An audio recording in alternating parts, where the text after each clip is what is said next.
All right, good afternoon, everybody. Thank you so much for joining us today. We really appreciate it. I'm lucky to be joined today by Chad, Joe, and Thierry to discuss different things around the legal frameworks for Bitcoin and digital assets and some interesting things happening in the institutional space.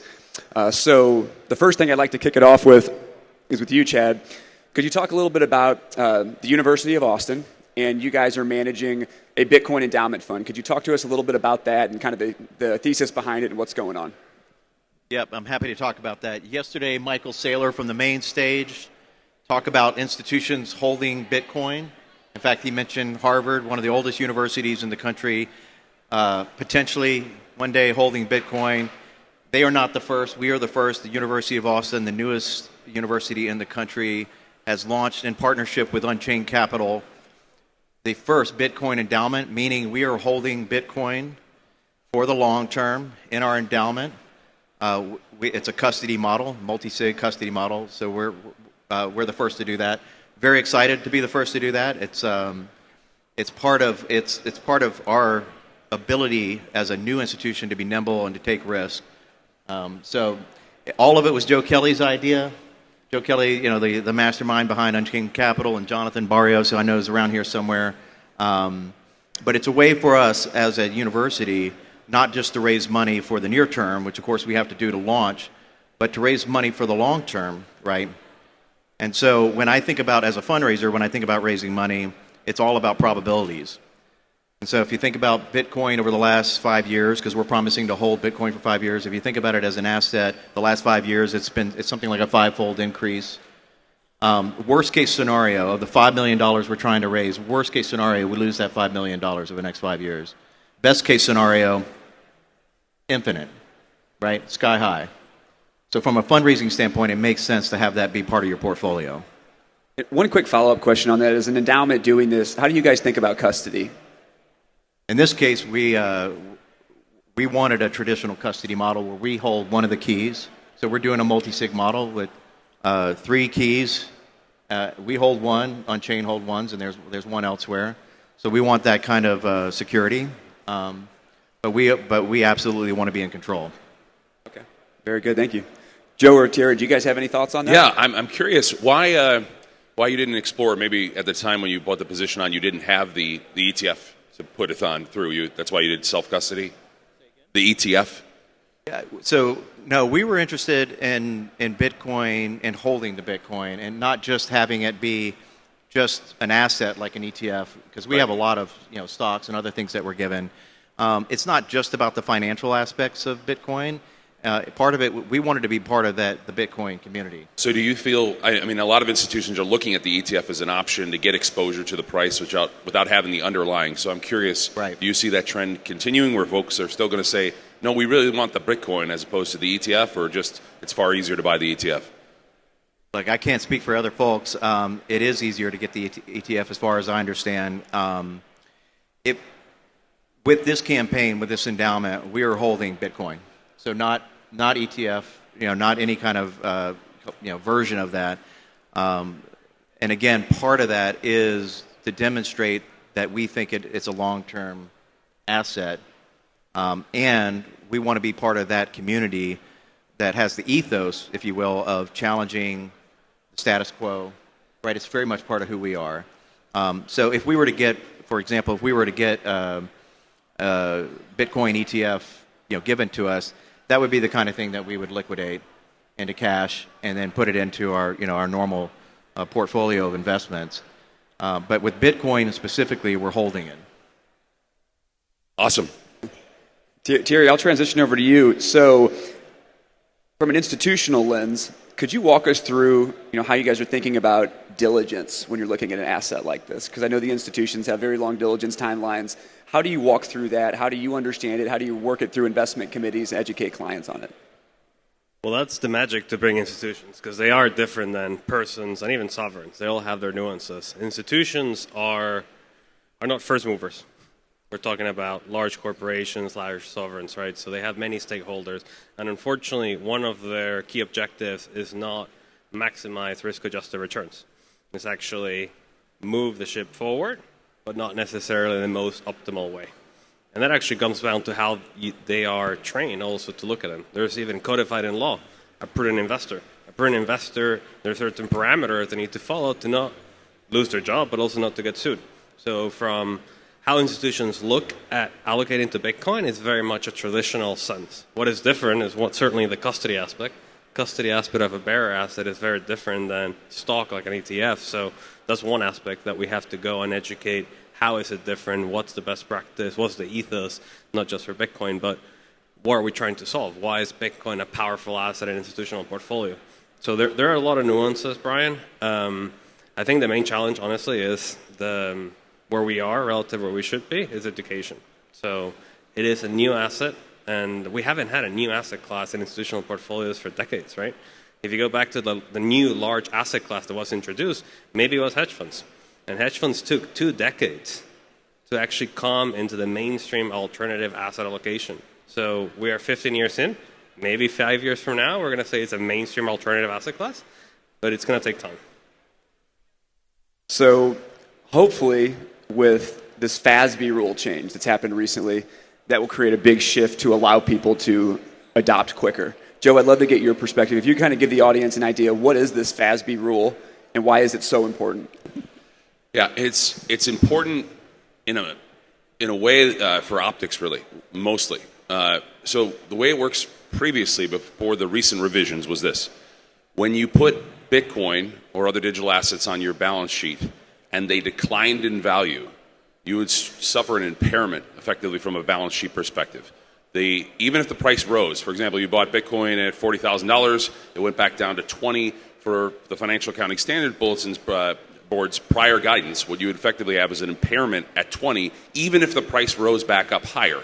So the real rule change now allows you to use fair value accounting with respect to the digital asset, which is a huge deal, right? From an accounting standpoint, if the price of Bitcoin actually appreciates, your balance sheet appreciates alongside of it, unlike the other method, which would deter people, because if you're just looking at the bottom line, you're going to see an impaired asset, even if it's appreciated in value. So Michael Saylor and others fought to get this rule changed. There are some little minor things like disclosure of the specific amount you hold, the value you purchased at, if you purchased it in different tranches. All of that has to be disclosed as part of the accounting rule. The only thing it doesn't apply to is wrapped assets. They decided to exclude those from the recent guidance. But it's really good, right? Because if you're an institution trying to put Bitcoin on your balance sheet, you want that fair value of the asset you hold to be reflected in your bottom line.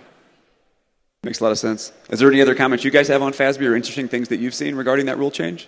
Well, the key thing on the FASB is just companies are now not disincentivized, they're actually incentivized to start including Bitcoin. I think the big thing year to date for institutions is not just the FASB, but new investment vehicles for institutions to consider having exposure to Bitcoin, like the ETFs as well.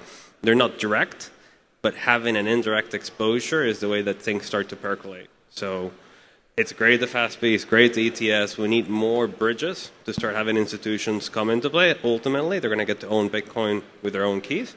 But this is great. The FASB and ETFs. Absolutely. So one of the ways I look at it, I think about, okay, when you're having these conversations in the boardroom, a lot of people will raise their hand and they'll throw up an objection. Well, we can't do it because of this, or we'll lose $5 million, or we'll do this, it'll go to zero. Each one of these little things we improve and remove as a barrier, as an impediment, it's helpful. And there's no one collective thing. There's a lot of various different little tiny things that overall are going to make a big difference and going to make it more attractive to institutions entering the space.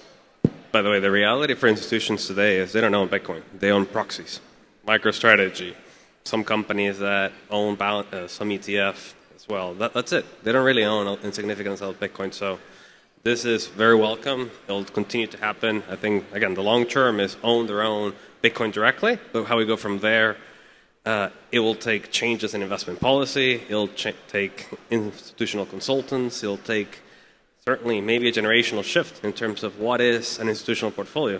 Is it bonds and equities and different actively managed, or will we start including digital assets like Bitcoin? It's a big change.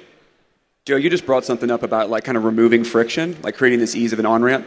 I don't think we really think about that enough in new technology or digital asset space in general. So if we look back historically in the crypto space, every time a big point of friction was reduced in the ecosystem, adoption dramatically expanded and performance followed. So if we use an example, it was very tough to get access to Bitcoin pre-2012 in the United States. Then Coinbase launched.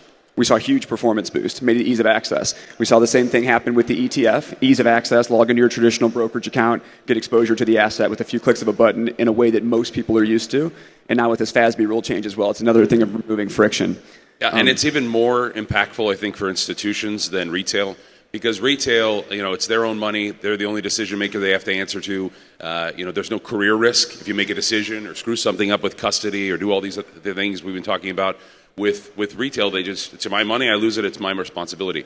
When you're dealing with an institution, right, it's a career risk. If something screws up, you lose your job, potentially, if you do it the wrong way.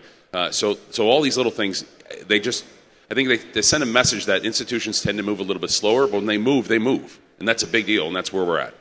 Absolutely. I want to transition out a little bit to thinking about Bitcoin from a philosophical perspective. And Chad, I want to go to you. You were quoted recently in an article noting that Bitcoin is not just an asset, it's an ethos. Could you please talk a little bit about what you meant by that? Yeah, thank you. This is my favorite part because, look, as a fundraiser, I can tell you the way that you raise money is twofold. One is the vision that you're casting for whatever it is you're raising money for, and two is the people who are attached to that vision. So it ultimately comes down to belief and trust. People want to trust and believe that something is good. They want to identify with it. It's not strictly a rational decision. It's an emotional decision. And they want to trust and believe in the people who are involved with that project. And so we are in a moment right now in higher education, and we're certainly in a moment in the world and society where we are losing trust in our institutions, right? This is part of why Bitcoin is having success. We are losing trust in the dollar, as we should, because it's depreciating while we're sitting here. And in higher education, similarly, we are starting to lose trust that the truth-seeking mission of higher education is being eroded by politics, the same way that Bitcoin is being eroded by inflation, right? And so that's what I mean by the ethos. Bitcoin is part of the Bitcoin ethos, as I see it, as an outsider who's relatively ignorant about these things, is that it's challenging the system, right? And it's ultimately a form of free speech. It's a way of saying, like, I want to be able to exchange with other people without having these third-party mediators. University of Austin is very, very similar, right? We developed the University of Austin as an alternative to what's happening in higher education, where there's a decline in trust because of politicization. We developed the University of Austin to regain the trust of the public, to say that you can have a university that's committed to the fearless pursuit of truth, that doesn't have politics as an operating system. And so that's a big part of why we wanted to be attached to Unchained and to the larger Bitcoin community, because we completely identify with the spirit of that. Walking around the last day and a half, this is my first real exposure to the Bitcoin community outside of hanging out with Joe at Unchained. Well, welcome. And it's welcome. Yeah, and I've totally taken the orange pill here. I'm on board. I am a holder of Bitcoin for the last 4 years, late to the game, but still. So I'm not completely out of the loop. But I can tell you that the ethos that's here in this room, which I didn't know what to expect, is very much the ethos of the University of Austin. It's free-thinking people, it's optimistic people, it's builders, it's creators, it's people who want to move past the cynicism and the nihilism and move towards building and creating and solving problems. So that's what I mean by the ethos. Just one thing in terms of the ethos of Bitcoin, at least from my experience, that has helped communicate the message to successful institutions.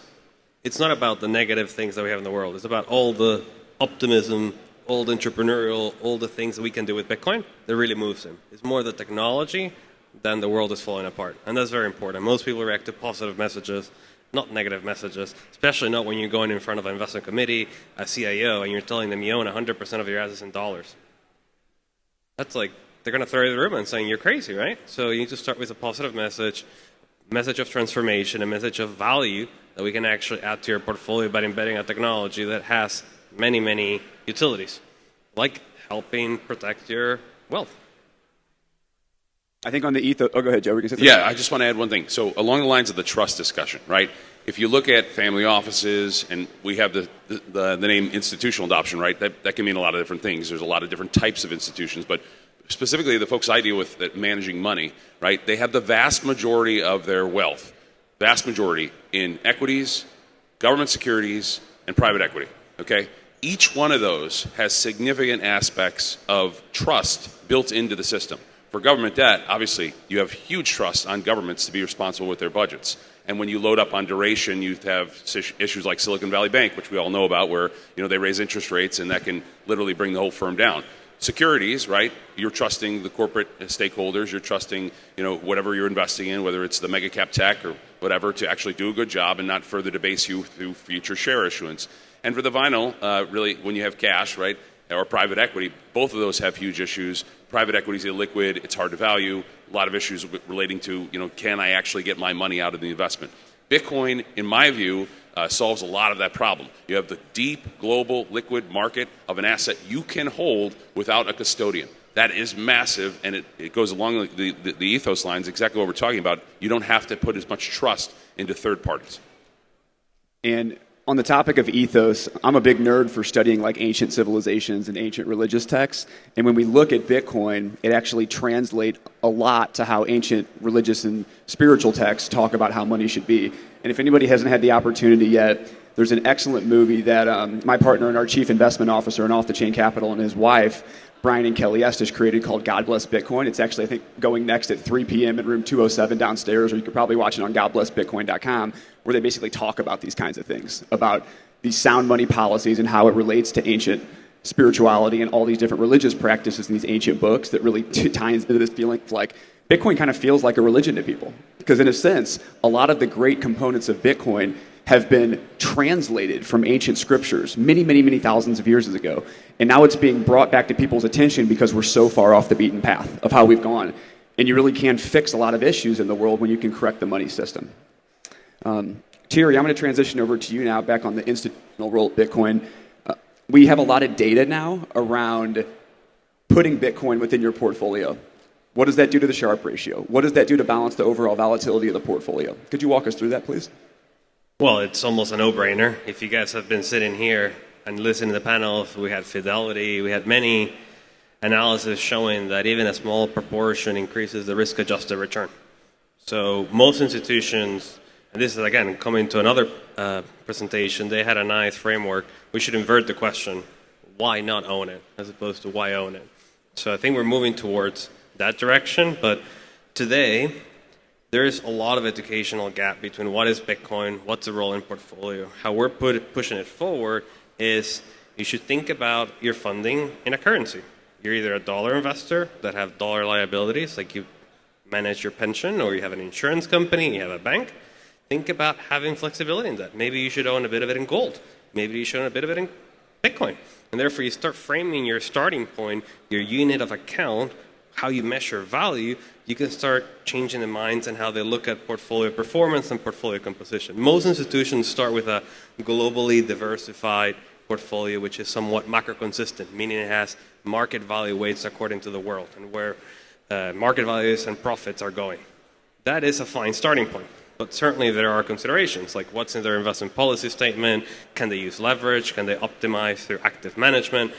Bitcoin is not written in any investment policy statement, it's not written yet in most quarterly review meetings for most pension funds or sovereign wealth funds that come meet. So it's coming, and it's coming from the perspective of managing risks ahead. So what do I mean by that? Most investors are thinking about how to position to where the markets are going, where the opportunities are going, and hence the opportunity to position for the technology change, to get ahead of the massive debasement. So once you start having those discussions, institutions start to consider Bitcoin as an asset that can help them. Not necessarily a hedge, but certainly a tool to help them manage and improve the risk-adjusted returns. Maybe said another way to conclude, if you don't have Bitcoin, you don't have the most efficient portfolio. Okay? So you should have a little bit of it and consider how you manage it and add it in the context of your total portfolio. That's great. Joe, I want to transition over to you now because there was a very, very important thing that occurred recently from a legal perspective around the Chevron Doctrine. And as a quick overview, if you're an agency in the United States, you have certain jurisdictional requirements in how you can operate. And then there's congressional acts that get passed to allow you to do certain things. And so recently, there were some issues with some agencies kind of going way beyond their jurisdiction. So could you talk a little bit about what happened with the Chevron Doctrine and how that could impact the IRS? Absolutely. So I'm going to give a little bit of a basic primer on our system, okay? So you start out in our system with Congress. Congress passes the law, right? And when they pass a law, they are our duly elected representatives trying to make sure that courts can then take that law and apply it correctly. Now, there was a doctrine known as Chevron for many years, and it basically stated that when a law got passed and there was an ambiguity or a gap in the law, they would defer to a agency, a three-letter agency, to fill in the gap. Courts would essentially defer to the agency to decide what a reasonable interpretation of the statute is. So, for example, the EPA, right, Environmental Protection Act, the EPA is tasked with issuing various regulations and filling in the gaps of what Congress left out or left ambiguous in the actual text. So what is the Raimondi decision, the new one, what does that effectively mean? It now means that unlike the prior standard of Chevron, where there was a gap or some ambiguity, courts are not going to blindly, in a mechanical way, follow whatever the three-letter agency says. They may still have an interpretation that they put on their website or the IRS puts out, and that technically is out there by that agency, and we have to follow it and interpret it. However, if there is a plaintiff who says, I think you're wrong, three-letter agency, in how you're interpreting this, the court is not going to blindly follow what was previously handed down.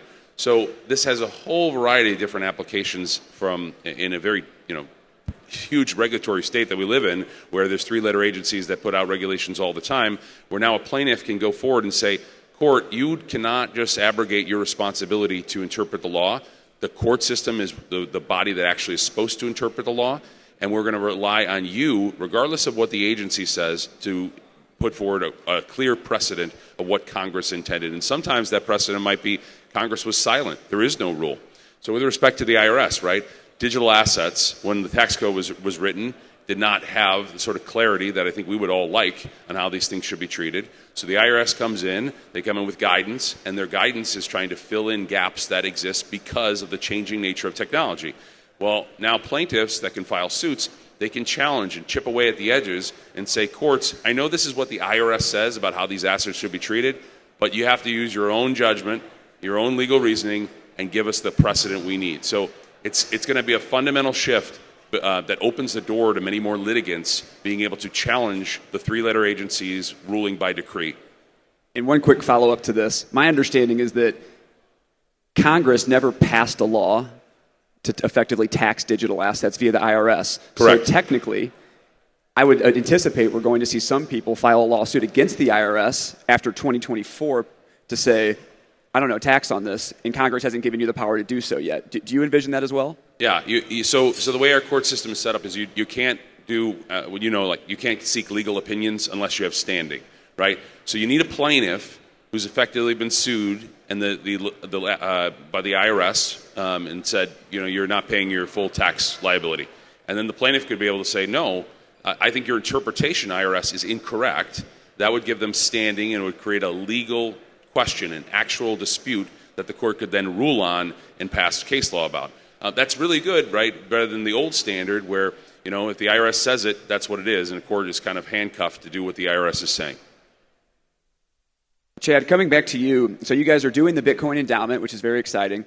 Is there any other ways the university is looking at Bitcoin and how it can be a part of the organization moving forward?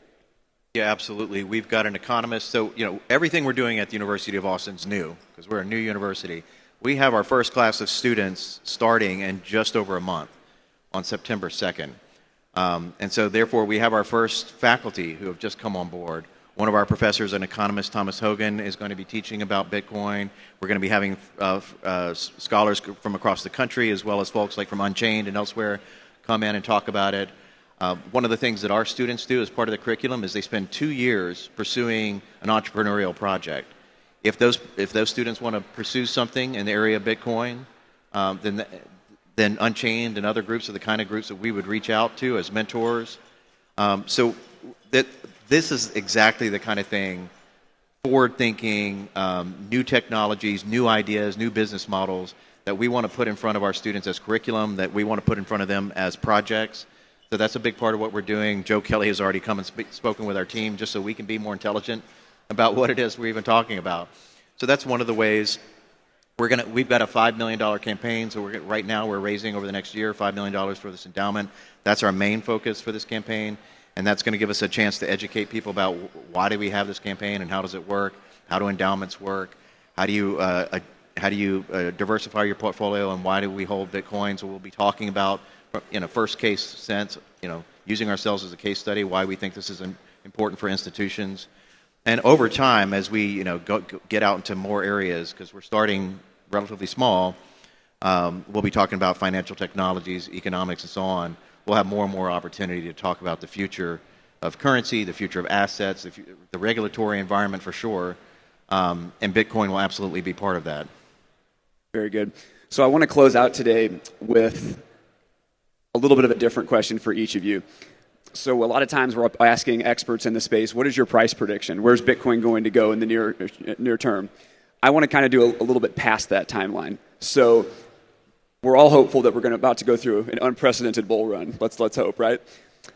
When that bull run concludes, where do you think Bitcoin's new floor is and why? Because we've seen historically the highs are higher and the lowers are higher as well. So when do you think Bitcoin hits the floor, and what do you think it is approximately through this next cycle? I guess everybody can have an opinion on that, but it's very hard to know. Every cycle is a little bit different, different factors. I think if we do have more and more institutions, more and more participants in the market, there'll be less downside.